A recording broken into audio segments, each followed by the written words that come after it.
going on, guys? Welcome back to another Movie Show Monday.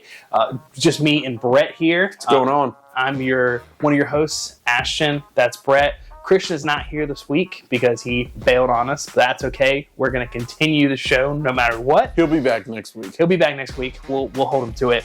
But if you guys haven't been here before or never tuned in, where we just kind of go over the movie news from the last week and the box office results and any other topics that we find interesting.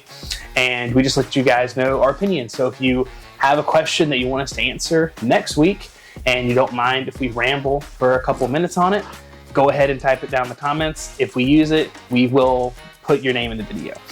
But let's go ahead and get started with the box office recap. So this week, Dungeons & Dragons rolled a crit 20 and killed the box office with $38.5 million domestically and $71.5 million globally. So not surprising. Already made over $100 million. I'm just kind of surprised, like how it's how well it's outperforming John Wick. Honestly, with this being the fourth installment, which by the way is number 2. John Wick at $28.2 million. So it's already made $122 million so far, at least domestically. Then rounding it out, number 3 is His Only Son, which I've never even heard of. I didn't hear of it until today. From what I understand, it's like an Abraham, about Abraham and his son. Movie. But I never heard of it. But it made $5.5 million.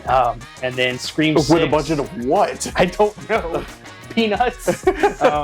Scream 6 made $5.3 million, and Creed 3, rounding up the top 5, made $5 million. I want to say, give a shout out to Creed 3 and Scream 6. They both exceeded, I think, expectations. Looks like Scream's about to cross the 100 million mark with a budget of like $2. So that's shout out to the Scream fans for going to see that movie. But I think Dungeons & Dragons, if you combine globally, just crushed any expectation. I think, like, Brett, do you think this bodes well for a sequel? Do you think this universe works with a sequel? I mean, I think so, because it was such a basic concept. Because like it felt like just like a regular Dungeons and Dragons quest. You know, you could pump out movie after movie just based off of the most basic quests.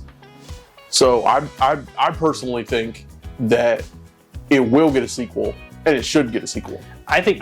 And we'll talk about it when we talk about the review later, but I think it sets itself up for a sequel with certain scenes in the movie that I think they're planning to expand it, but we'll talk about that later. But John Wick, again, continues to kill it. I think that, though, this really does show you that, like, there is a place for more adventure fantasy movies that we've kind of had a hole for the last couple of years. If you think about it, we haven't had a Lord of the Rings movie, and we haven't had, like a Harry Potter movie, a good one at least, in a while. Yeah, it's been a while. I think because of that hole that's opened up, if you slip in Dungeons & Dragons and you put out a couple good ones, this could be a really interesting franchise to revisit and fill that fantasy hole that's not really being filled right now. I feel like that's what they tried to do with that Warcraft movie that came out some years ago, and because it flopped, they kind of shied away from it. But this was Paramount Pictures, wasn't it? Yes. Yeah. Okay. I think they did a good job. Oh yeah, I think they did a good job. But let us know what you guys think in the comments down below. Do you think Dungeons & Dragons, did super well at the box office this week? All considering, like, it didn't make $100 million domestically, but good $40 million domestically and $70+ million globally. That's a dang good weekend in my opinion. But let us know in the comments what you guys think. Yeah, but